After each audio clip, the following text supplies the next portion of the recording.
सद्गुरुदेव भगवान की जय।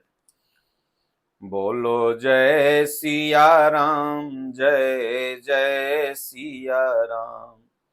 तेरी छवि है इतनी सुंदर, तू कितना सुंदर होगा। सज्जनों, भगवान का बनाया हुआ यह संसार सुंदर लगता है तो परमात्मा कितने सुंदर होंगे, इसकी परिकल्पना प्रत्येक भक्त को करना चाहिए कि उनका छोटी सी आभा से उनके ये संसार को बनाया उन्होंने। और इतना सुंदर लगता है कि छोड़ के जाने का मन किसी को नहीं करता। बीमार है, खटिया पर पड़ा है, फिर भी लगता है जीते रहें, इसी संसार में पड़े रहें। कितने सुंदर सुंदर फूल भगवान ने बनाए, सुंदर सुंदर कितने भोजन बनाए, दृश्य बनाए, पहाड़ बनाए। आप हिमालय में चले जाएं, कितने अच्छे अच्छे सीन देखने को मिलते हैं, मन लुभा जाता है। एक शायर ने कहा कि अगर जिंदगी इतनी खूबसूरत है तो मौत कमबख्त कितनी खूबसूरत होती होगी कि जो देखता है वो उसे गले लगा लेता है, फिर परिवार वाले याद ही नहीं आते हैं, उधर ही चला जाता है। एक बहुत ही प्रेरणादायक प्रसंग है। इसलिए संसार की सुंदरता पर कि हमारी चोच निकल गई रुई, सिर धुनि धुनि पछतायो, भजन बिनु बावरो। तूने हीरा सो जन्म गवायो, भजन बिनु बावरो। संसार की सुंदरता से मन को हटा के परमात्मा की सुंदरता की तरफ ले जाना चाहिए। और जब उनकी सुंदरता का आभास हो जाएगा, ये संसार फीका लगने लगेगा। जैसे कोई टेस्टी चीज है और उससे अच्छी टेस्टी चीज आपको मिल जाए। आप खोआ की बर्फी खा रहे हैं, काजू पिस्ता की बर्फी मिल जाए तो खोआ वाला छोड़ के तुरंत काजू के तरफ आदमी बढ़ जाता है। तो एक बहुत ही प्रेरणादायक प्रसंग है, इसे पूरा ध्यान से आप सुनेंगे तो बड़ा अच्छा लगेगा और साधना परक बातें हैं। एक डोम था मेस्तर, वो राजा के दरबार में प्रतिदिन जाके साफ सफाई इत्यादि करता था। यह उसका नियम था, उसकी ड्यूटी थी वहां पर। ये कई वर्षों से वो कर रहा था।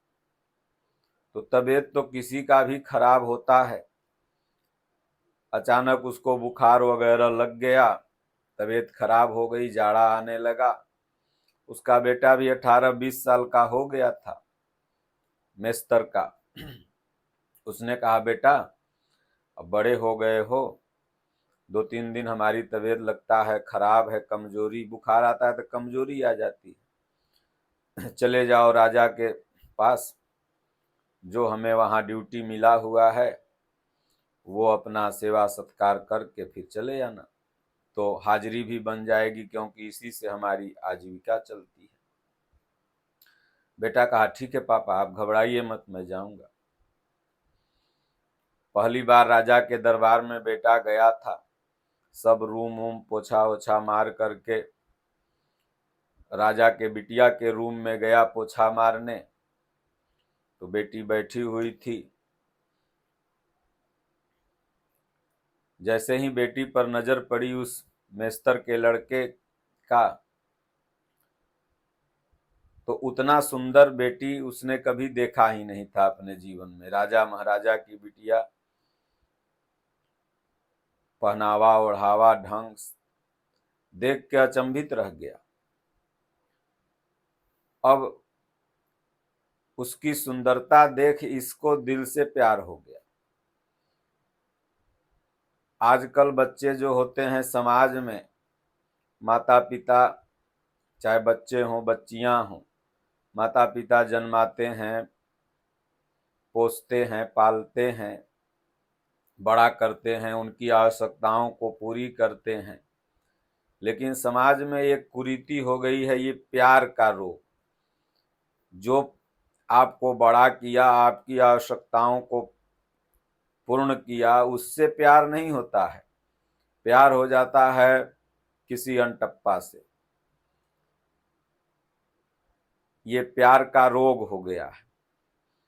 इसलिए युवाओं को, चाहे वह बालिका हो बालक हो, यह सीख लेना चाहिए कि हमारी जो भारतीय संस्कृति है, सभ्यता है, उसके हिसाब से माता पिता आपके शादी विवाह के हकदार होते हैं।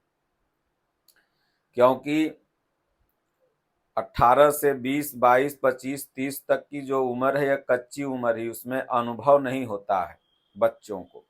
और जो घर के गार्जियन हैं उन्हें अनुभव होता है, वो 50, 55, 60 के होते हैं, उन्हें दुनिया का आभास होता है। इसलिए आपके लिए अपने अनुभव के हिसाब से वह घर बर, बेटी इत्यादि चुनते हैं, जिससे कि आपका जीवन अच्छा चले।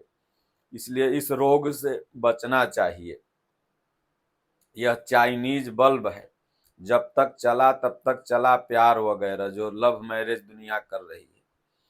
और नहीं तो चाइनीज बल्ब खूब चमकता है, फ्यूज हो जाएगा ससुरा 10 से 20 दिन, महीना दिन में। अब बढ़िया कंपनी का लाओगे तो साल 2 साल चलता है, वारंटी गारंटी है। तो उसी तरह से घर बर, संस्कार इत्यादि अपने अनुकूल देख करके अगर शादी विवाह माता पिता के, समाज के मन से होता है तो वो 99% ठीक रहता है, 1% अपवाद में। मैंने इसलिए जिक्र कर दिया क्योंकि आज इस तरह का रोग समाज में चल रहा है, भागा भागी दुनिया जहां सुनने को मिलते रहता है। तो उडोम जो था, उसका लड़का, उस लड़की को देखा तो उसको अंदर से प्यार हो गया।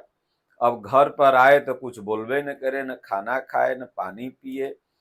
2-3 दिन बपवा कहा, रे साला तू पागल उगल हो गया, बोलता कहे नहीं? राजा साहब के यहाँ गया तो बढ़िया था, वहां राजा साहब मारे डांटे, कोई कुछ बोला क्या? तुम कुछ नहीं बोले, कुछ बोलबे न करे।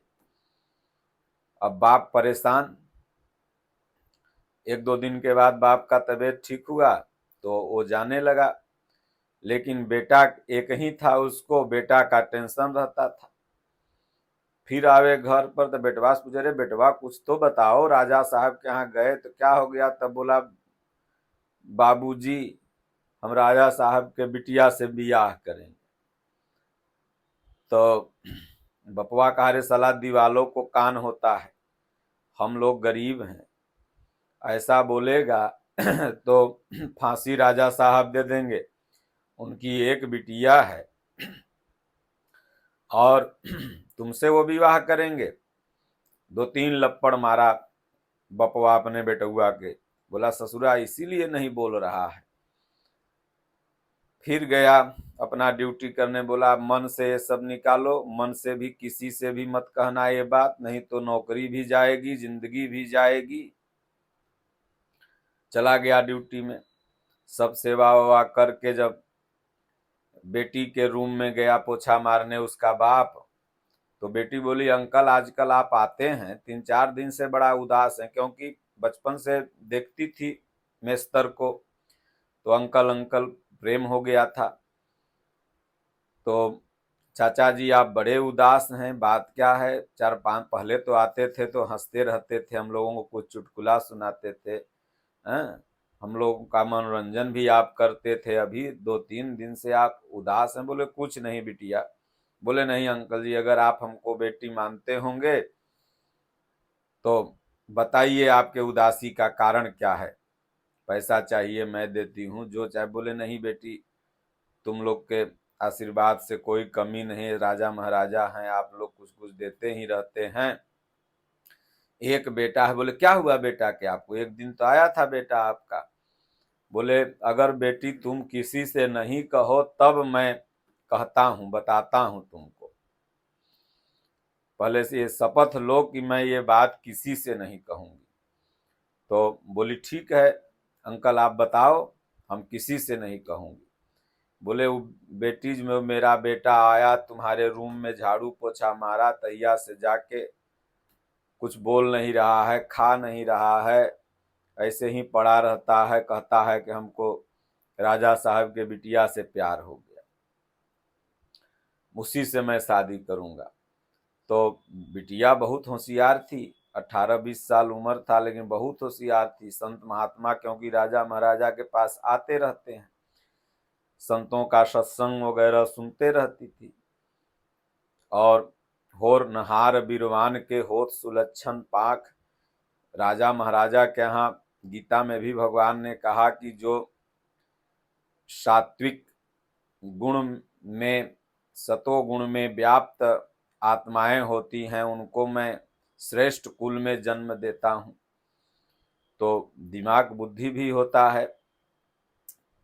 तो उसने कहा बस इसके लिए अंकल जी आप उदास हैं, मैं आपके बेटा से विवाह करूंगी, आप जाके बोल दीजिए, लेकिन एक शर्त रहेगा, वह लड़का से विवाह तो मैं करूंगी, लेकिन जो मैं कहूंगी उसको 15 दिन करना होगा। तो जा करके मेस्तर अपने बेटा से बोला, बेटवा खूब खुश हो गया। बिहान भर दोनों बाप बेटा आए राजा के दरबार में। बिटिया के पास लेके गया मेस्तर, राजा को ये सब बात पता नहीं है। बिटिया कहती है कि भाई तुमसे मैं विवाह करूंगी, लेकिन 15 दिन चौराहे पर जा करके बैठ करके, जो हमारे राज्य का चौराहा है सबसे फेमस, वहां जा करके ओम का जाप करो, आंख मूंद के ओम का जाप करो 15 दिन। अब मरता क्या न करता। उसने कहा कि ठीक है, मैं आपके लिए कुछ भी कर सकता हूं। आजकल देखते नहीं, माई बाप के पैसा चुरा चुरा के आईफोन खरीद के दे देगा, तो यह दे देगा, तो वह दे देगा, दोस्त से पैसा लेकर के दे देगा। धनवान लड़की है तो फिर वो पैसा से दे देती है। ऐसे समाज में चल रहा है, ये सब गलत चीज है, इस सब से बचना चाहिए। तो वो अपना प्यार में पागल था, चला गया चौराहे पर बैठ करके ओम ओम ओम जपने लगा। 15 दिन जपना था, बिना खाए पिए बैठा। 2-3 दिन तक तो राजा की बिटिया का वो रूप देख करके ओम ओम जप रहा था। लेकिन साधारण सा बात है, अगर कल्लू कल्लू किसी को हम बुलाएंगे, डब्लू डब्लू बुलाएंगे, तो जिसका नाम लेके बुलाएंगे वही ना मेरे पास आएगा। तो वो तो ओम का नाम जप के बुला रहा था, उसके मन में रूप था लड़की का, राजा की बिटिया का, लेकिन नाम तो भगवान का ले रहा था। इसलिए 2-3 दिन तक तो उसने उस लड़की का रूप देख करके जाप किया। लेकिन चौथा दिन जब उसका जाप इतना अनन्य हो गया, तो भगवान जो परमात्मा है, जो उनका स्वरूप है, वह धीरे धीरे उसके यहाँ केंद्र बिंदु पर दिखाई देने लगा। अब वो लड़की का रूप उसके दिल से हट गया और परमात्मा का रूप उसे दिखाई देने लगा चौथा दिन के बाद से। अब मगन हो गया, न खाने की चिंता, न पहनने की चिंता। हमारे पूज्य दादा गुरु महाराज ठंडा में भी, भीषण ठंडी, गुरु महाराज बताते हैं दिगंबर रहते थे, हड्डी छेद देने वाली ठंडी। आज तो ठंडी कम पड़ रही है, वस्त्र इत्यादि तमाम व्यवस्थाएं भारत में हो गई हैं। पहले भारत में और गरीबी थी, और उसमें भी दादा गुरु महाराज हमारे दिगंबर रहते थे। और जब ठंडी लगे तो दौड़ करके और बांस के कोठी में जाके बैठ जाएं और ध्यान लगाएं, 2-3 मिनट तक ठंडा लगे, फिर जैसे ही ध्यान लग जाए तो बाहर ठंडी है कि गर्मी है इसका पता नहीं चलता था। तो ध्यान जब लग जाता है, ध्यान की अवस्था आ जाती है, तो शरीर को भूख प्यास का आभास खत्म हो जाता है, बहुत तेजी से लगता है। तो महापुरुष संत अपना नित्य क्रिया करके फिर ध्यान में लग जाते हैं। तो वो उसकी लगन इतनी लग गई भगवान में, नाम जपते जपते। पहले तो वो विषयाशक्ति से नाम जपना चालू किया, लेकिन धीरे धीरे परमात्मा की भक्ति में उसका मन लग गया, नाम में लगन लग गई। और लगन और श्रद्धा जहां हमारी लगती है, तहां भगवान को कोई हवाई जहाज पकड़ के थोड़ी आना है, भगवान तो दिल में ही है, हृदय में। कहें प्रेम से पुकार हरि दौड़े दौड़े आएंगे, नाम तो ओम का जप रहा था। ओम आकार परमात्मा का जो स्वरूप है वो आ गया हृदय में। अब देख के मगन है और नाम जप रहा है। बैखरी से नाम मध्यमा में चला गया, मध्यमा से पश्यंती, पश्यंती से परा में एकदम, क्योंकि भगवान का स्वरूप सामने खड़ा है। जप रहा है, 15वां दिन वो बिटिया आई आके। वो तो समझ रही थी जब ये भगवान का नाम जपने लगेगा तो ये मेरे हाड़ मांस के शरीर से थोड़ी ये प्यार करेगा। 15वां दिन आई, बड़ी जगाई, 10 मिनट तक, तब आंख खोला। बोले अरे तुमने डिस्टर्ब कर दिया। भगवान सामने से भाग गए और लकड़ी हो गया था। 15 दिन बिना खेले पीले भगवान का भजन कर रहा था। बोले आज 15 दिन हो गया, तुमसे मैं विवाह करूंगी। बोले भाग, अब तुमसे कौन विवाह करेगा, अब तो हमारा विवाह भगवान से हो गया। वास्तव में सबके पति भगवान है, परमात्मा है। जब तक हमें उनका आभास नहीं है, उनकी छवि हमने नहीं देखा है, तब तक संसार की सुंदरता पर हम लोग लिपटे रहते हैं। लेकिन जब उनका आभास हो जाता है, इन संसार से भी ज्यादा सुंदरता उनकी है। तेरी छवि है इतनी सुंदर, तू कितना सुंदर होगा। भगवान कृष्ण की सुंदरता पर गोपिकाएं लुभा जाती थी। भगवान राम की सुंदरता पर अयोध्या में जब धनुष तोड़ने भगवान गए तो सारी माताएं, जिसकी भावना जैसी रही वैसा प्रभु को देखा। तो इसलिए भगवान सबसे ज्यादा सुंदर हैं। और जब उनका आभास इस हृदय में हो जाता है तो दुनिया की सारी सुंदरताएं फीकी हो जाती हैं। इसलिए नाम जप में विश्वास। बिटिया ने कहा ठीक, मैं तो तुमसे विवाह करना भी नहीं चाहती थी, लेकिन तुम्हारे मन का जो भरम था। बोले नहीं, आप हमारी गुरु महाराज हैं। दंडवत किया बिटिया को। बोली महारानी साहिबा आप हमारी गुरु महाराज हैं, आपने तो हमें नाम दे दिया और मैं अपने वास्तविक स्वरूप को अब प्राप्त हो गया, मैं इसी का भजन करूंगा। और हमको न शादी से मतलब है, न ब्याह से मतलब है, अब मैं भजन करूंगा। जब उसका आनंद मिल जाता है तो फिर स्वामी विवेकानंद जी की जीवनी आप देखिए, मस्त रहते थे अपने स्वरूप में। उन्होंने कहा कि जब ब्रह्मचर्य न पालन करने पर आनंद आता है, अगर उसको कोई ब्रह्मचर्य पालन कर लिया तो परमानंद की प्राप्ति होती है। इसलिए सज्जनों, चलते फिरते उठते बैठते भगवान का खूब नाम जप करना चाहिए। और जब भगवान का आभास हो जाएगा तो संसार का आभास धीरे धीरे खत्म होने लगता है। बोलिए श्री सद्गुरुदेव भगवान की जय।